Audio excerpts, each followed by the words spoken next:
Hello, everyone. Welcome to JPNN. It is February 7th, Monday. We got new releases coming out this week, big releases coming out this week, as well as a bunch of news. Let's go ahead and jump into it.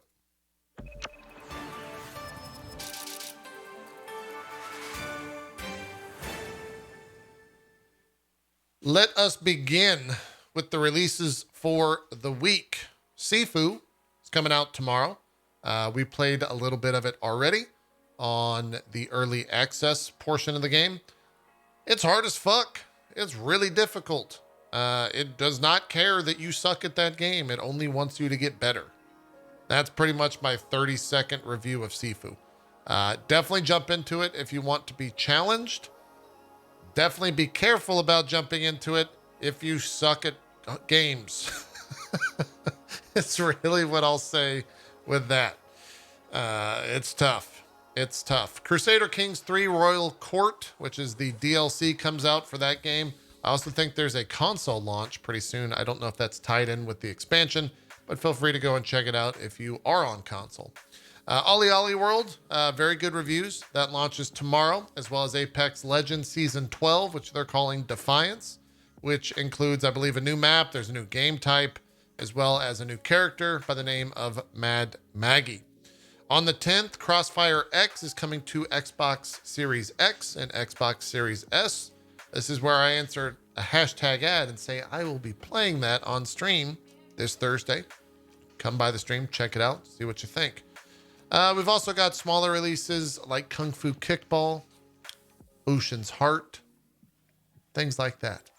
Perhaps the biggest release here, at least on Twitch, is probably going to be Lost Ark. That enters into early access tomorrow with the full free-to-play release coming out on the 11th, aka Friday. We'll have definitely a ton of sponsored streams for that, myself included, as well as just a huge amount of players because it's highly anticipated. It's got a lot of hype around it, and you're most likely going to see it all over the platform. So that's what's going on for game releases this week. Let's go ahead and get to the news here on this Monday.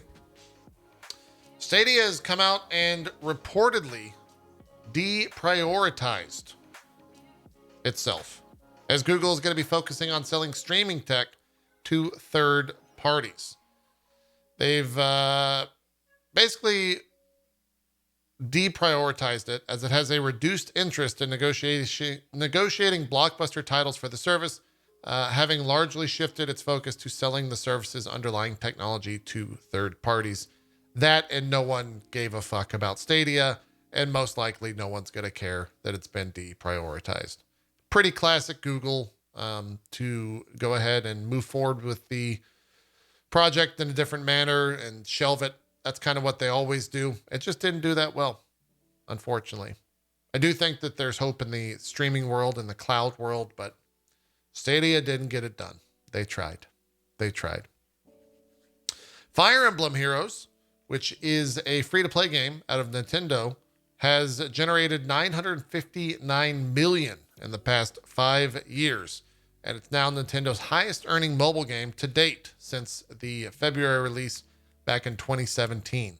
Just goes to show that mobile is king and will always, have a spot. We've got another story that reinforces that a little bit later in today's news. Platinum Games president Inaba was doing an interview with Famitsu, the popular Japanese magazine, and said that future titles from the company will, quote, be different from previous works. He wants games that can be, quote, enjoyed and loved for a longer period of time due to market changes instead of the usual, quote, one-off, well-designed titles. Essentially, he wants a live service game. That's really what he was trying to say there. And so, hey, we've got more coming down the line. Wouldn't be surprised if that's also going to be on PlayStation, which goes into their statement of trying to get 10 more 10 more games as service, live service games by like 2030 or whatever their statement was. Hey, but I'll play a platinum live service game. If it's got that platinum combat, could be good.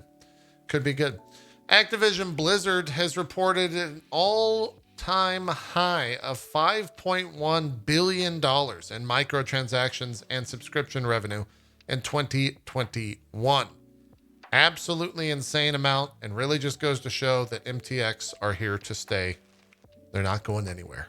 $5.1 billion. Absolutely insane. Coupled with that, the NPD Group's Q4 2021 report came out and said that DLC, MTX, and subscription accounted for just shy of 60% of all non-mobile video game content spending in the US during 2021. Back in 2016, this figure was well under half. Again, not going anywhere. Okay, 60% of all revenue, non-mobile, came out of not buying games, but buying things within games. A lot of horse armor. It does well.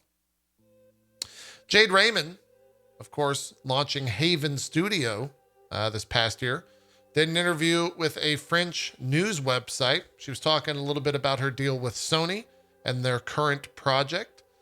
She offered up the quote that Sony finally asked them to do 2 or even 3 games, but they decided to focus on a first title to start. Their first project will be a, quote, persistent and evolving online environment, aka a live service. They are soon going to officially announce a collaboration with PS5 system architect Mark Cerny to better optimize the system. Companies tripled in size recently, and their first game should be talked about, I would think, later this year, if not early next year. Speaking of Sony, they announced this morning, kind of out of nowhere, especially after we had the Sony Direct last week about Gran Turismo 7. They said that they are going to announce a breakthrough AI project on February 9th, created in collaboration with GT7 developer Polyphony Digital. I don't know what the hell that could be.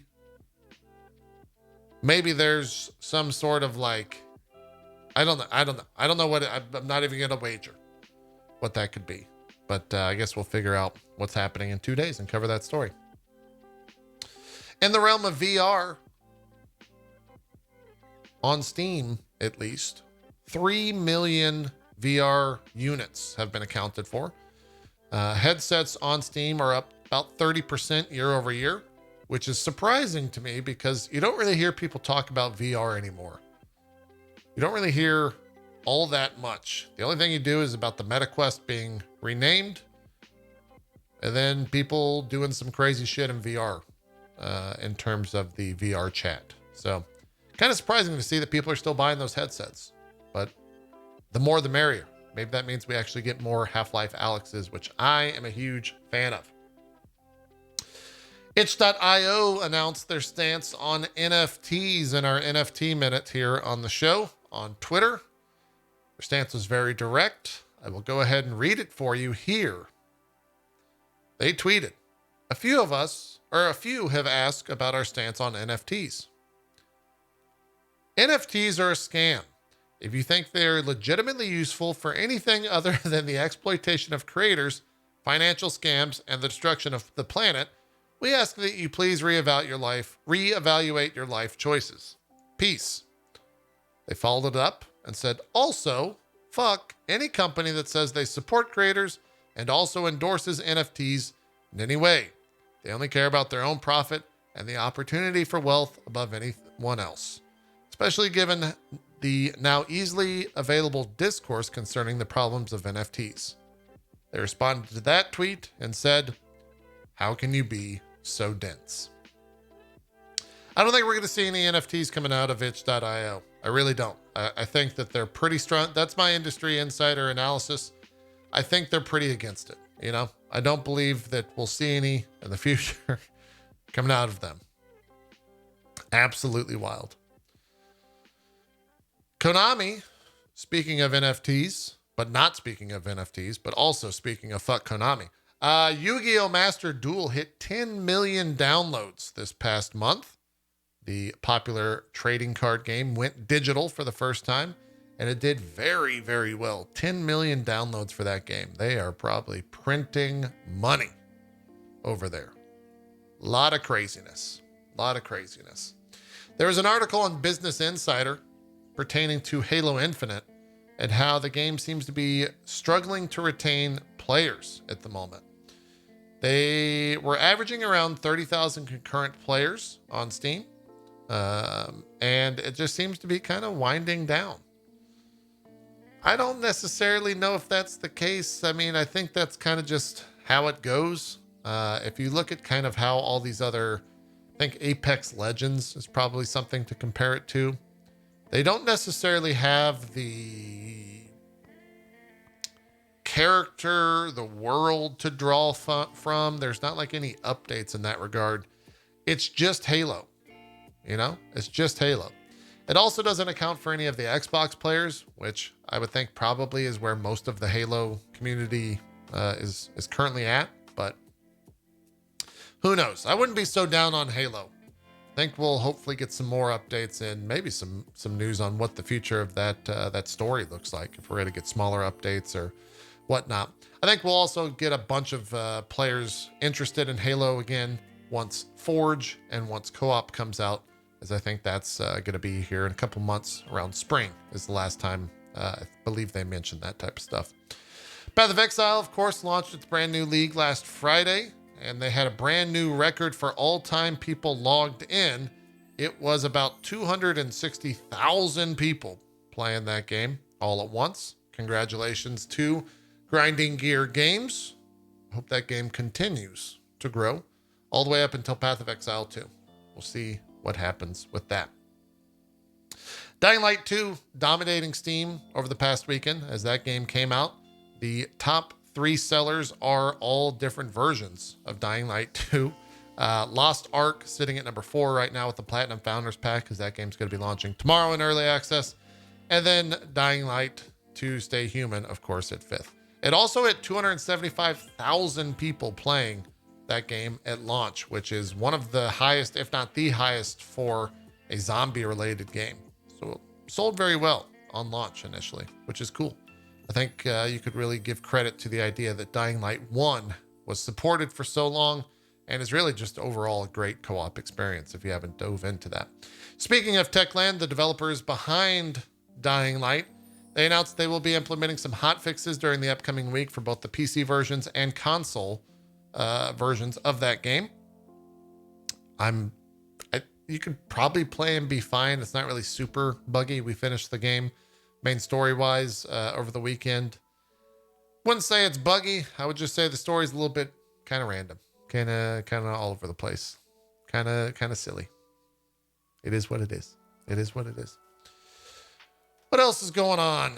Devolver Digital was on Twitter the other day and said that they might reveal a new VR game. Kind of into that. I'd love to see a new VR game, especially from the folks over there at Devolver Digital. We'll see what that is. I don't think they tied a release to that, but most likely tomorrow or the next day. They're usually pretty quick to announce that type of stuff. Speaking of announcing stuff, The Wolf Among Us 2 is going to be showing a new trailer this Wednesday at 10 a.m. Pacific. I believe that's 1 p.m. Eastern, with Jeff Keighley, as he took to Twitter to announce that type of stuff. Should be cool. I hope that game is good. I hope that game is representative of what that first game was. Because if not, it's going to be a little bit rough. It's going to be a little bit rough. And some more fun news. Actually, I wouldn't say this is fun. There's a petition now from the Battlefield community to get refunds from Battlefield 2042. It's currently on change.org and sitting with 11,479 signatures. 11,481 signatures. Oh, it's okay. People are signing this just nonstop. We're close to 11. We're getting there. They're getting there. People still upset about that game. They got off Twitter for 5 seconds, and now they're going to try to get a refund. The Batman Arkham Collection has been listed for release on Nintendo Switch by a French retail site, seemingly set to release coming up in August. If you didn't play the Arkham Collection, maybe check it out. You might not need to wait till August, though, if you have the Steam pad. What's the mobile thing they just launched? It's in here. Steam Deck. There you go. Just play it on the Steam Deck if you can get one of those. You don't have to wait till August for that. Reviews are out, by the way, for that Steam Deck. Seems pretty good. Seems pretty good. Definitely go check those out. I believe Linus had one. If you are looking to go and watch. Should have coupled this with the NFT news earlier. Tony Hawk. I know. He's announced the launch of his own line of Last Trick NFTs. Social media currently bending him over right now. He's not having a good go at it. And maybe rightfully so. I don't know who sold that to the Hawk, but God damn you. God damn you. Sony Santa Monica, of course, the devs behind God of War, are hiring for a, quote, large-scale new project currently in development. Could be exciting. Anything out of Sony Santa Monica is immediately on my radar, even if it is some sort of live service game. Now, if it's a God of War live service game, maybe I'm not interested. Halo Infinite fans over the weekend were buying nail polish at Ulta for an exclusive skin. But apparently, it's only for Forza. By the way, for any nerds that have no idea what the fuck Ulta is a store where you can buy overpriced things. Like a $600 blow dryer, if that's your fancy. Or nail polish. It's unfortunate. And then, let's just end the news with this. A man in Florida wearing a Sonic mask tried to rob a bank. I don't think it went well. He's caught on film. Let me scroll to the end of the story over here at Kotaku. Everything is safe. Nothing was taken. And the local police are on it. After attempting to rob the place and escaping on foot, authorities searched the area for any sign of the suspect, but he's apparently too fast and they found nothing and no arrest has been made. Oh, so it was actually Sonic. Okay. He's out there. Be careful. You got to be careful. You got to watch out. Anyways, that's the news for today. Hope you guys have a great start to your week. Hope you come back for more news. Make sure to check us out on audio podcast formats like iTunes and Spotify. And as always, give us some feedback in the comments section. We try to make this for you guys. And so if there's something you want us to change or improve on, by all means, lay into us. Give us that feedback. We might not make the change, but at least we can hear what you have to say. All right. That is it. We'll see you guys Wednesday for a little bit more. Have a good rest of your week, at least the start to it. And we'll see you halfway through. All right. Bye-bye.